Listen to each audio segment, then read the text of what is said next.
sa kasong rape. Ating Anyong Haseo, Halika.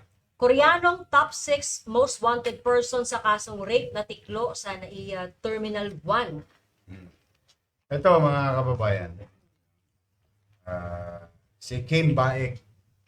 You're Kim? Sure. How old are you? 49. 49. Oo. Itong si Kim Baek, inissuean po ng warrant of arrest ni Judge Marlon Magdosa Malagar ng RTC NCR Branch 19 Manila noong January 12, 2026. Siya rin po ay nasa lista ng top 6 most wanted person district level sa kasong rape. Nahuli po ito sa airport ng ating Manila Police District. So, to the victim, which is Pilipina biktima nito, Yes. na-inform na yung biktima Yes, sir. na nakakalawit na yung suspect. Yes. Ayan po. Tohong. Anong pangalan mo? Fernandez. Ikaw, Villarino? Villarino. Villarino. Ayan. Ito po, boy po yung suspect. Hindi ba pwedeng ibili na safeguard yan? Ito sa mga nakakaintindi lang yung ibig ko sabihin. Shout out sa mga kakosa ko dyan sa Tondo. But anyway, for the meantime, I'm happy with the MPD. Whether Banyaga, tayo o sino man. Papapanagot ko kayo sa mata ng batas. Congratulations sa MPD. Sige, dali niyo na yan. Ito po yung may susunod. Wanted na naman po. Top 8 most wanted person sa kasong rape ulit na aresto ng MPD sa Payatas. Ano ba? Si ano? Albert Malikdem ang pangalan niya. Nagtago to sa Payata. Siya po, nahuli noong 27 sa bisa ng arrest warrant mula kay Judge Maria Cristina Dia Rosario Oseteo ng Regional Trial Court Branch 11, Manila. Yung nangyari November 27, 2025. Ngayon po ay masaya kami at malugod kami na sa mga husgado, mga hukom na nag-i-issue ng warrant na through the leadership of General Abad and the men and women uniform personnel of MPD. Sila po iharap sa inyong sala, ibibigay sa inyo ng pulis, at kami naman po, ataya namin na husgado magsabi kung sila may sala o wala. Congratulations sa ating mga pulis. Yes, sir. Lubaton, di ba? Sa Payatas yun nakuha. Sige, mag-ingat kayo, dalhin nyo na yan. Top 8. Top 6 kanina, top 8. Top 8. Ngayon, Top 2. yan. Top 2 regional level most wanted person sa kasong murder na sakote ng MPD sa pamumuno ng Moriones Tondo Police Station ay naaresto po ang top 2 most wanted person sa kasong murder na si Christopher Royso, 51 years old, sa kahabaan ng Patio Tirona Street sa Imus, Cavite noong January 27. Alright. Yung arrest warrant naman mula kay Judge Philip Charles G. Santos ng RTC NCR Branch 45 noong November 4, 2025. Sa kanyang mga nabiktima, ito na po yung suspect.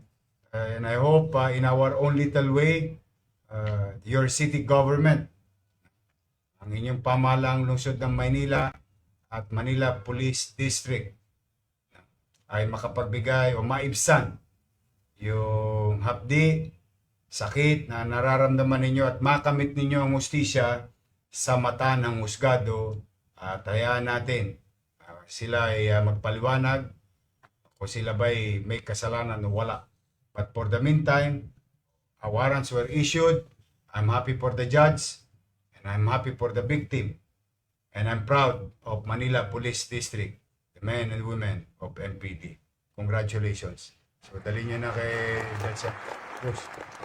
Colonel, alawit nyo ha.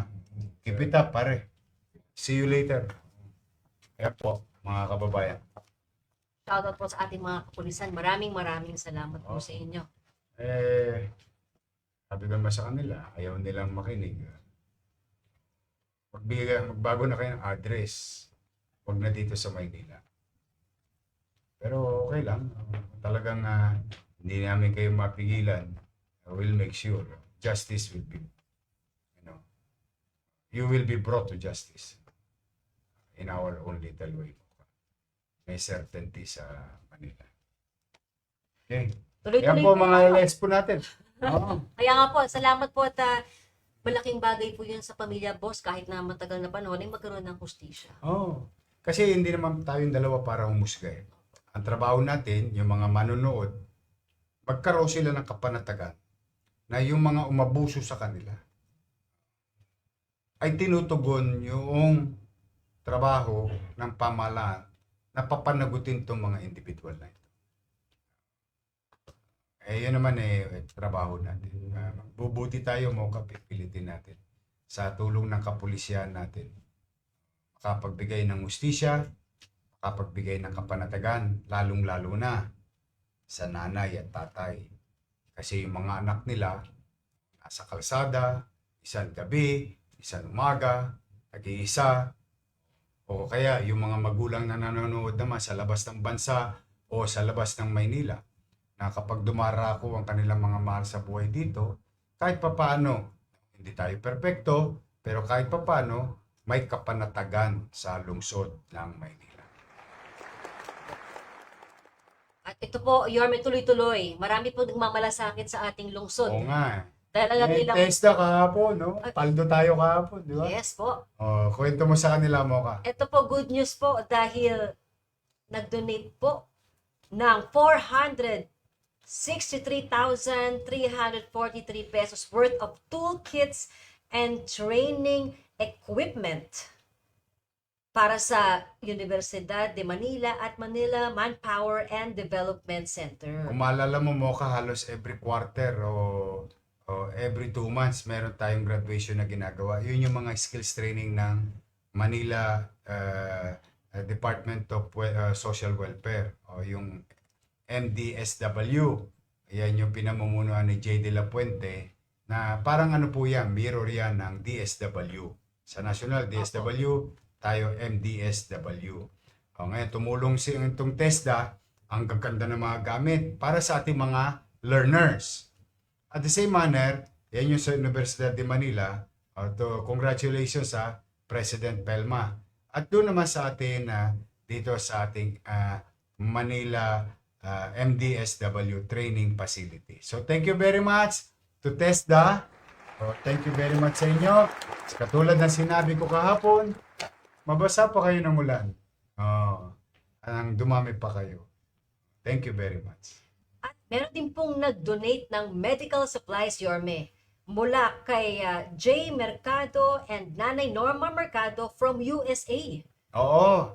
Thank you very much ito'y pinadala kay Rochelle ng Batang Kalye. Kalye. Anting. Si Rochelle Anting. Mga vlogger sa Manila pinadala. Sabi ko kay Cesar, pagpasalamat naman tayo doon sa mga kapwa natin Pilipino sa abroad. Yung pinaghihirapan nilang pera, isinishare sa City Government of Manila. Kaya thank you very much. J. Mercado, Nanay Norma Mercado from US of A. United States of America. USA. Thank you very much. Sana mabasa din kayo ng ulan. Nako, ito special announcement. Ayan, Mocha. Ito Makinig po kayo maigi. Sayang po yung pagkakataon, Ito. One day na lamang po mga batang Maynila, huwag niyo na pong palagpasin ang malaking diskwento sa mga magbabayad ng amilyar. At huwag na nating hintayin ang last day of payment or discount dahil hanggang January 31 na lamang po ang ipinairal nating may 10% discount po Sayang. sa real property. Sayang. Abulin nyo na po yan. Malaking diskwento po yan. Last day na, tomorrow. Yep. At syempre, gusto rin natin paalam sa mga nagnenegosyo sa Maynila, in-adjust na po, in-extend na po February 13, 2026 ang renewal ng inyong business permit and licenses. Pagbabayad ng business taxes and fees. Wala pong surcharges and penalty. Alinsunod sa Resolution number 35 series of 2026. Ibig sabihin, wala man pong diskwento sa pagre-renew, pero wala naman po kayong surcharge until February 13. Ayan. Para makaluwag sila ng kaunti. May adjustment pa. At Yorme, mabati ko lang ano po, dahil isa po sa ating mga kasamahan dito sa PIO, birthday po niya, Shaira de la Peña. At dahil po dyan, Makape na naman! Ako, Yorme, nagpa-foods. Basta, nung araw mo ka, Opo. shoutout sa lahat ng mga nanonood na makaka-relate. Pag birthday mo, magpapainom ako! Gano'n nung araw. Opo, eto Añejo Ram. Añejo Ram. Ito po. Sa White Castle Whiskey. Añejo Ram, White Castle Whiskey. Saka Gin Bulag. Yung gin. San Miguel, yung 4 Cantos. Kasi bago naging bilog yung 4 Cantos muna. Correct. At hindi lang po yan, Yorme, dahil nagpa-chicken cordon bleu yan. Salamat Wow. po. Salamat po sa Mandy's Food Oh. Services for the food packs kay Miss Ana Vanessa Cañelas at Bel Castro at sa buong Mandy's Food Services catering for the foods na pinahanda po sa ating ngayong araw na ito. Saka panawagan ko na rin yung mga maliliit na negosyante na gusto nyong i-promote ang inyong product. Padala nyo rito yung pangalan ninyo, babatiin po namin kayo every week. In our own little way, this is our own little support. Kayo ay matulungan at malaman ng tao kung saan ang inyong tindahan, ano ang inyong tinitinda, o kung kaya nyo, kung nomad ka, at paano mabibili. Huwag ko kayo mahiya. Welcome po kayo dito. We'll call it as part of our public service to our business sector. So bukas, Saturday, mga barangay chairman. Ito, ano yun? Ay, ayan po sila. Ayan po, si Ma'am Bel Castro. Oh. At Yorme, ito po yung kanilang food packs. Napakasarap Yan. po. Matikman Ito, niyo po nomad ka to. mamaya. Alam mo ba, ito, sunset na to. 280 po. 280. Paldo na. Opo, may ano po yan. Kanin, chicken. Pork sisig. Tapos gulay. Caldereta. Bili mo. 280, tatlong ulam ka na. Sana all. Steady ka lang. Sa'yo na Nakajeta pa ako. Ayan, tawag sa kanila ay Mandy's Food Services. Salamat maaari po. nyo silang tawagan. Ito, medyo mali lang. Doble vista na ako eh. Ay, ganun po. Kaya nag-a-adjust ako eh. Dati kasi, hindi ako nag-laser.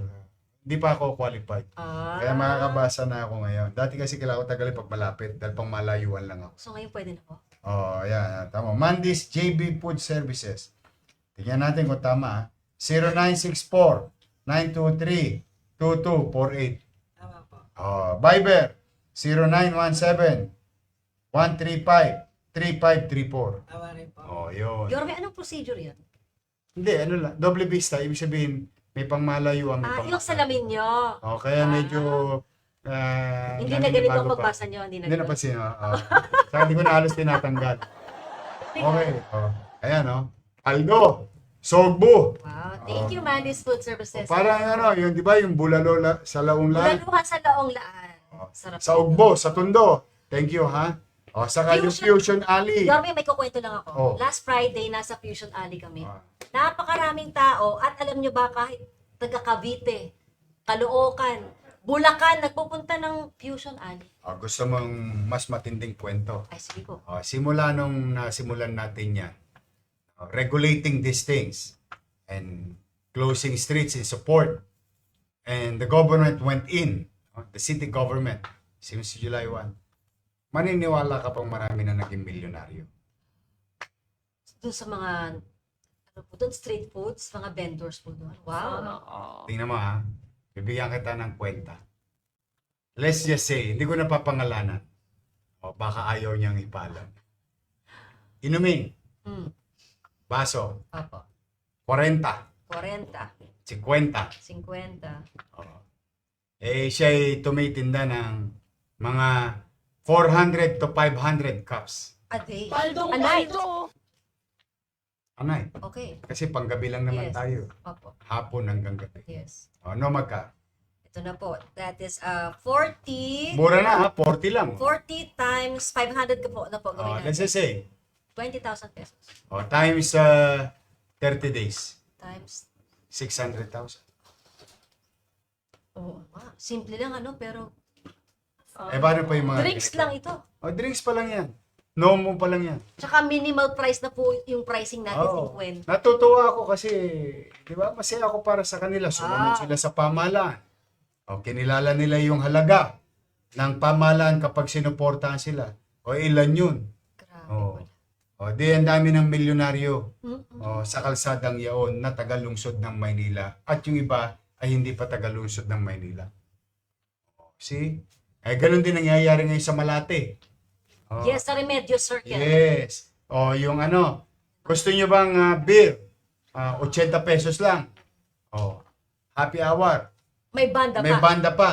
Saka iba-iba pang pagkain ng buong Malate. Dyan sa Remedios sa Circle, sa Malate. Gusto nyo naman sa Tondo, Tumbong, Ugbo. Yun, sa Tondo, sa Velasquez. Tapos may bubuksan pa tayo sa i-resume natin yung ginawa natin sa Plaza San Lorenzo Ruiz. Ang dami talagang pumaldo. Natutuwa naman. Mayroon nga isa Palestino doon sa Remedios. Tuwan-tuwa siya. Nagkaroon siya ng access. Wow. Buong family sila because nagkagera sa Gaza, nag-migrate sila rito, nakapaghanap buhay sila. Basta talagang makikinig lang sa pamahalaan. Makapaghanap buhay na maayos. At lagi kong hinihingi, yung kusa naman nilang disiplina. Kasi hindi pwede naghahanap buhay tayo. Tapos babaliwalayin natin yung kalinisan at kaayusan. Hanapin. At totoo ba yung sinasabi natin na naging milyonaryo na sila? Itanong niyo po sila kung magkano, magka ang benta nila isang araw. You multiply it in 30 days and it's been 7 months. Sana all. See? Kung basta po, loobin nawa ng Diyos bigyan ako ng lakas ng pangangatawan.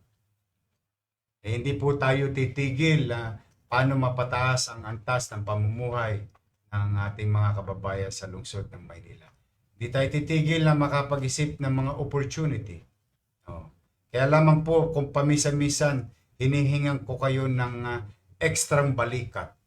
At tulungan niyo po kung pamisan-misan atangin yung responsibilidad kasi hindi ko naman po kakayanin mag-isa lang.